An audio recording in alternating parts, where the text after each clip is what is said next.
بسم اللہ الرحمن الرحیم۔ السلام علیکم ورحمۃ اللہ وبرکاتہ۔ ایک ایسی عورت کی کہانی ہے جس کے دل میں بدلے کی چنگاری سلگ رہی تھی اور پھر یہ چنگاری دیکھتے ہی دیکھتے بھڑک اٹھی اور اس نے آگ کی شکل اختیار کر لی بدلے کی۔ اس دہکتی آگ میں وہ عورت یہ بھول گئی کہ یہ آگ اس کے اپنے پاؤں بھی جلا رہی ہے، کیونکہ دوستوں زندگی خوشی اور غم کا مرکب ہے۔ جہاں خوشیاں ہیں وہاں غم بھی پائے جاتے ہیں، بلکہ دنیا میں کہیں خوشی منائی جا رہی ہوتی ہے تو کہیں غم نے ماحول سوگوار کر رکھا ہوتا ہے۔ ہر انسان کی زندگی میں یہ اونچ نیچ چلتی ہی رہتی ہے، لیکن بعض اوقات ہم اپنے جذبات کی روح میں اس قدر بہہ جاتے ہیں کہ اپنی زندگی میں آنے والی اس اونچ نیچ کو برداشت نہیں کرتے، خاص طور پر اس وقت جب ہماری زندگی میں سب اچھا ہی اچھا چل رہا ہو۔ توقع نہیں کرتے، ہم امید نہیں رکھتے کہ ہمارے ساتھ بھی کچھ برا ہو سکتا ہے۔ آج کی کہانی بھی ایک ایسی عورت کے گرد گھومتی ہے جو ہنسی خوشی ایک پرسکون اور مطمئن زندگی گزار رہی تھی، مگر پھر اس کی زندگی میں ایک ہلچل پیدا ہوئی۔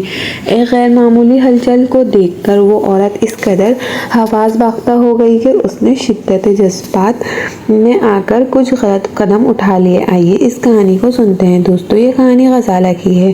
بشیر احمد کی 4 بیٹیاں تھیں اور غزالہ چاروں بہنوں میں سب سے آخری نمبر پر تھی۔ بشیر احمد اور ان کی بیوی بھی دونوں پڑھے لکھے تھے۔ بشیر احمد بینک میں جاب کیا کرتے تھے اور ان کی بیوی بھی سرکاری اسکول ٹیچر تھی، لہٰذا شروع میں جب اللہ تعالیٰ نے انہیں 4 رحمتوں سے نوازا تو ان کے دوست احبابوں نے، رشتے داروں نے، ملنے جلنے والوں نے اکثر اپنی باتوں سے ایسے جملے اپنے لہجے سے، نظروں سے انہیں بار کر دیا کہ وہ 4 بیٹیوں کے ماں باپ ہیں، ان کا کوئی سہارا نہیں، ان کا بیٹا نہیں ہے، ان کا کمانے والا کوئی نہیں ہے، ان کا بڑھاپے میں سنبھالنے والا کوئی نہیں ہے، بیٹیاں جوان ہو گئی تو باپ کا بازو بننے والا کوئی موجود نہیں ہے۔ لیکن وہ دونوں میاں بیوی ایسا بالکل بھی نہیں سوچتے تھے۔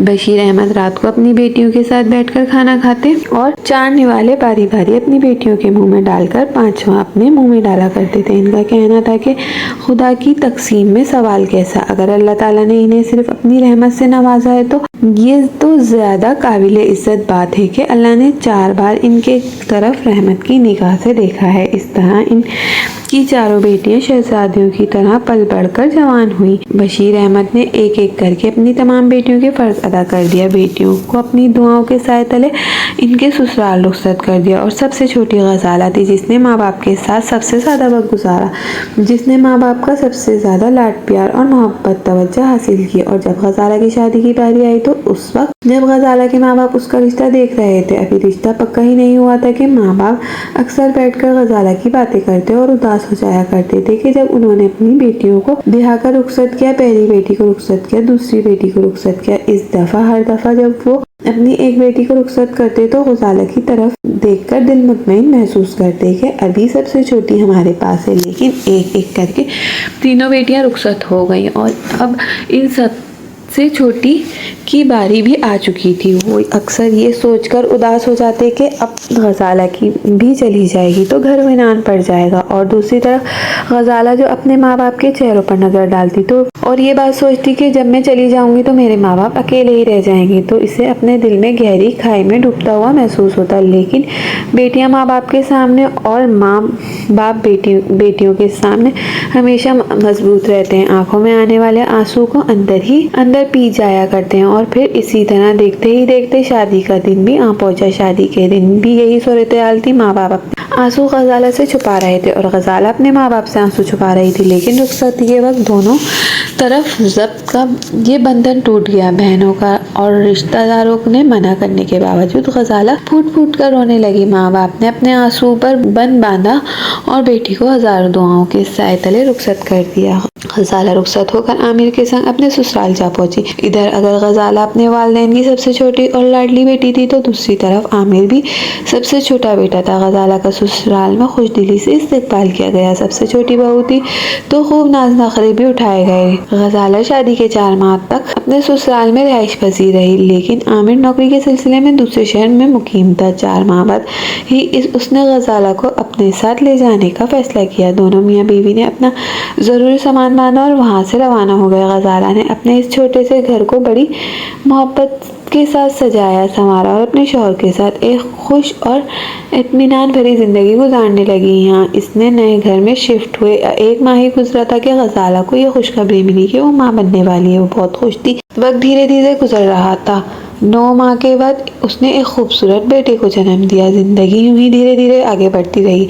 بچے کی پیدائش پر غزالہ نے اپنے سسرال کا رخ کیا۔ وہاں وہ چند دن گزار کر آئی اور پھر دوبارہ سے اپنے گھر واپس آ گئی۔ اس طرح غزالہ اور عامر کی شادی کو 12 برس گزر گئے۔ ان 12 برسوں میں اللہ تعالیٰ نے انہیں 3 بچوں کی نعمت سے نوازا تھا۔ یہ گھر ایک مکمل گھرانہ تھا، خوشحال اور مطمئن اور پرسکون انداز میں زندگی گزار رہا تھا۔ غزالہ اپنے گھر میں اور بچوں میں مصروف تھی۔ عامر سارا دن اپنی نوکری پر گزارا تھا اور شام کو واپس آ کر اپنے بیوی بچوں کے ساتھ گزارتا۔ لیکن پھر اس مطمئن ماحول میں ایک ہلچل پیدا ہوئی۔ غزالہ نے عامر کی بے توجہی کو نوٹ کیا کہ اب وہ نوکری سے واپس آ کر بچوں کے درمیان نہیں بیٹھتا، غزالہ کے پاس نہیں بیٹھتا۔ وہ اپنا لیپ ٹاپ اور موبائل اٹھاتا ہے یا چھت پر بنے ہوئے کمرے میں چلا جاتا ہے یا ڈرائنگ روم میں جا کر الگ بیٹھ جاتا ہے۔ ہمیشہ کوئی نہ کوئی بہانہ بنا دیتا ہے۔ مجھے کام ہے، مجھے پریزنٹیشن تیار کرنی ہے، مجھے آفس کا کام نپٹانا ہے، بچوں کو دور لے جاؤ، یہ شور کرتے ہیں، میں ڈسٹرب ہوتا ہوں۔ شروع کے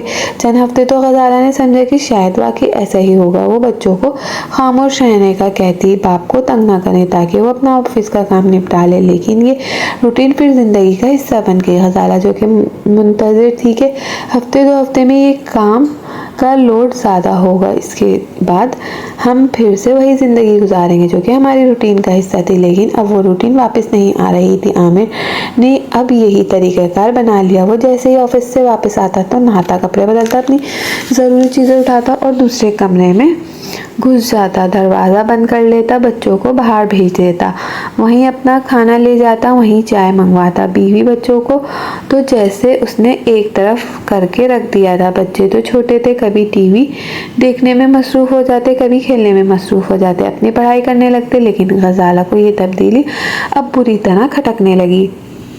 وہ اپنے آپ کو اکیلا محسوس کرنے لگی۔ کچھ دن اسی طرح سوچ بچار میں گزر گئے، لیکن بالآخر وہ ہکا بکا رہ گئی کہ عامر کا لہجہ کچھ اکڑا ہوا تھا۔ اس نے غزالہ سے کسی بھی بات کا مناسب طریقے سے جواب نہیں دیا اور بات کو گول مول گھما دیا۔ اب غزالہ کی چھٹی حس بیدار ہو گئی۔ اسے شک پڑنے لگا کہ ضرور کوئی گڑبڑ ہے، اور پھر غزالہ نے ایک دن موقع ملتے ہی چپکے سے عامر کا موبائل دیکھا۔ عامر کسی لڑکی سے گفتگو کر رہا تھا سوشل میڈیا پہ، اس نے کوئی دوست بنا رکھی تھی۔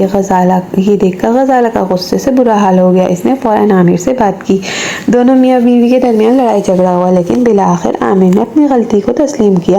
اس نے معافی مانگی اور کہا کہ میں دوبارہ ایسا نہیں کروں گا۔ لیکن جب یہ بات کھلی تو عامر، بہنوں، کزنوں اور خاندان کے دیگر افراد سے غزالہ کو یہ سننے کو ملا کہ یہ پہلی بار نہیں، عامر پہلے بھی ایسا کر چکا ہے، اور یہ عامر کی عادت ہے کہ وہ سوشل میڈیا پر لڑکیوں سے دوستیاں رکھتا ہے، اور وہ یہ دوستی صرف سوشل میڈیا کی حد تک نہیں ہوتی۔ عامر ان سے ملتا بھی ہے، باہر کھانے پر بھی انہیں بلاتا ہے اور انہیں تحفے طوائف بھی دیتا ہے۔ یہ سن کر تو غزالہ کے تن بدن میں آگ لگ گئی۔ اس نے بھرپور شور مچایا، عامر سے لڑائی جھگڑا کیا۔ اس کا کہنا تھا کہ عامر اب ایک شادی شدہ انسان ہے، 3 بچوں کا باپ ہے، اب اسے اپنی بیوی بچوں کو اپنے گھر پر توجہ دینی چاہیے۔ لیکن وہ کہتے ہیں نا کہ بری عادت بھی قبر تک انسان کے ساتھ جاتی ہے۔ عامر کو بھی یہ بری عادت تھی جس کا غزالہ کو پتہ ہی نہیں چل سکا۔ لیکن اب جب یہ بات غزالہ کے علم میں آ چکی تھی اور عامر معافی مانگ چکا تھا، لیکن غزالہ نے چند ماہ میں ہی یہ بات نوٹ کر لی کہ عامر چند دن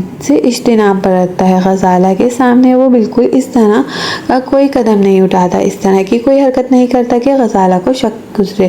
وہ بچوں کے ساتھ وقت بھی گزارتا ہے، غزالہ کے پاس بھی بیٹھتا ہے، لیکن اس کی وہ سرگرمیاں اب بھی جاری تھی۔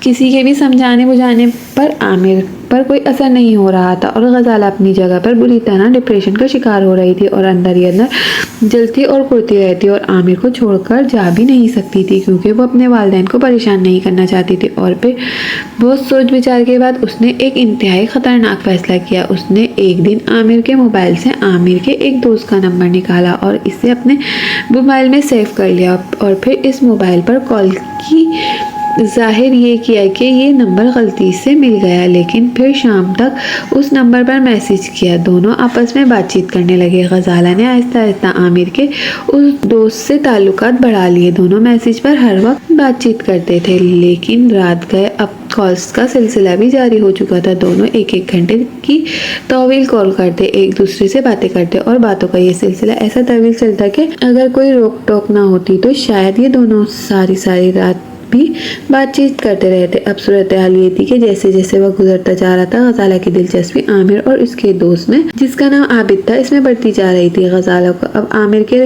رویے سے، اس کی مصروفیت سے کوئی لینا دینا نہیں تھا، چاہے وہ اس کو اور بچوں کو وقت دے یا چاہے نہ دے۔ اس نے دھیرے دھیرے عامر سے اس بات کا شکوہ کرنا بھی چھوڑ دیا تھا، اور دوسری طرف عامر جو اپنی ہی دنیا میں مگن تھا، لیکن 2-3 ماہ گزرنے کے بعد اس نے غزالہ کی ذات میں آنے والی اس تبدیلی کو بھی نوٹ کر لیا۔ اس نے محسوس کرنا شروع کیا کہ اب غزالہ تو اس سے لڑائی جھگڑا بھی نہیں کرتی، کوئی گلہ شکوہ نہیں کرتی۔ آخر اس کی کیا وجہ ہے، وہ جاننے کے لیے عامر نے اگلے ہی دن اپنے بچوں کے ساتھ بیٹھنا شروع کر دیا۔ وہ غزالہ کے پاس بیٹھتا ہوں، ان سے بات چیت کرتا، اور چند ہی دن میں اسے اندازہ ہوا کہ غزالہ کی ذات میں آنے والی اس تبدیلی کا تعلق اس کے موبائل سے ہے۔ غزالہ ہر 5 منٹ بعد موبائل اٹھاتی ہے، ہر 5 منٹ بعد کوئی میسج ٹائپ کرتی ہے۔ جو صورتحال پہلے عامر کی تھی، اب وہی غزالہ کی طرف سے نظر آ رہی تھی۔ عامر کی نظروں میں یہ تبدیلی بری طرح کھٹکنے لگی، کیونکہ عامر کے تو اپنے دل میں چور تھا، لہٰذا اس کو فوراً ہی غزالہ پر شک ہونے لگا، اور پھر اس شخص کی تصدیق کرنے کے لیے اس نے باقاعدگی سے غزالہ اور بچوں کے درمیان بیٹھنا شروع کیا۔ اور جیسے جیسے دن گزرتے گئے،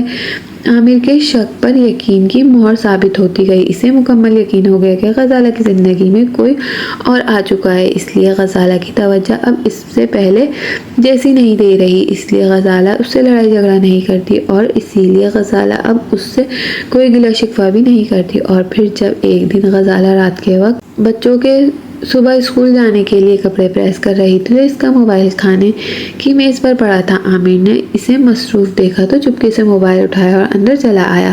اس نے موبائل کھولا اور پھر سامنے کا منظر اس کے پیروں تلے زمین نکال دینے کے لیے کافی تھا۔ غزالہ کسی مرد سے بات چیت کر رہی تھی، اور یہ مرد کوئی اور نہیں، اس کا اپنا ہی دوست تھا۔ عامر نے ان دونوں کے درمیان ہونے والی گفتگو کو پڑھنا شروع کیا۔ یہ بہت طویل گفتگو تھی، اور عامر کو اندازہ ہوا کہ دونوں کے درمیان ہونے والی گفتگو سارا دن چلتی رہتی ہے۔ یہ دیکھ کر تو عامر کے اندر جیسے آنکھ بھڑک اٹھی۔ وہ فوراً تنفن کرتا غصے میں باہر آیا اور غزالہ کے سر پر پہنچا، اور موبائل اس کی آنکھوں کے سامنے لہراتے ہوئے اس نے دھاڑتے ہوئے غزالہ سے سوال کیا، یہ سب کیا ہے؟ عامر کا سوال سن کر جواب دینے کے بجائے غزالہ خاموش کھڑی رہی، اور اس کی لبوں پر ایک گہری مسکراہٹ تھی۔ عامر نے دانت پیستے ہوئے اس بار سے ایک بار پھر سوال کیا، کہنے لگا، بے شرم عورت، اس میں دانت نکالنے والی کیا بات ہے؟ تم سے پوچھ رہا ہوں، یہ کیا حرکت کر رہی ہو تم؟ غزالہ بڑے ہی طنزیہ انداز میں کہنے لگی، تمہارے لیے تو یہ سب نیا نہیں، یہ میرا دوست ہے اور میں اس سے بات چیت کرتی ہوں۔ غزالہ کا یہ مطمئن انداز دیکھ کر عامر کی آنکھوں سے انگارے برسنے لگے۔ اس نے غزالہ کے بالوں کو اپنی مٹھی میں لیتے ہوئے چیخ کر کہا، شرم نہیں آتی ایسی حرکتیں کرتے ہوئے جو اب غزالہ؟ جواباً غزالہ نے بھی اس کی آنکھوں میں آنکھیں ڈال کر کہا، تمہیں شرم آتی ہے؟ شادی شدہ ہوتے ہوئے، 3 بچوں کا باپ ہوتے ہوئے تم یہ حرکتیں کر سکتے ہو؟ تو تم کسی غیر عورت کے ساتھ دوستی کر سکتے ہو، ان سے باہر مل سکتے ہو، انہیں تحفے طوائف دیتے ہو، آدھی رات تک ان سے موبائل پر چیٹ کرتے ہو، تو جب تمہیں شرم نہیں آتی تو مجھے کیوں آئے گی؟ اگر یہ شخص میرے لیے نامحرم ہے تو وہ عورت بھی تو تمہارے لیے نامحرم ہے نا؟ غزالہ نے عامر کی آنکھوں میں آنکھیں ڈال کر سوال کیا، تو عامر نے دانت پیستے ہوئے اس کے بالوں کو اپنے مٹھی میں مزید جکڑا اور سر کو زور سے ہلاتے ہوئے کہنے لگا، بے عقل عورت، میں مرد ہوں۔ غزالہ نے اچانک عامر کے منہ پر ایک زوردار تھپڑ رسید کیا۔ یہ حملہ عامر کے لیے بہت غیر متوقع تھا، اور اس نے سوچا بھی نہیں تھا کہ غزالہ اس پر ہاتھ اٹھائے گی۔ عامر نے اس کے بال چھوڑ دیے۔ غزالہ کہنے لگی، تو مرد تو تمہیں ہر چیز کا حق ہے، گھر سے باہر منہ مارنے کا بھی حق حاصل ہے، اپنی بیوی بچوں کو اگنور کرنے اور ان کا حق مارنے کا بھی حق حاصل ہے۔ یہ حقوق تمہیں کس نے دیے؟ اللہ تعالیٰ نے دیے کیا تمہیں دین نے دیے یہ حقوق؟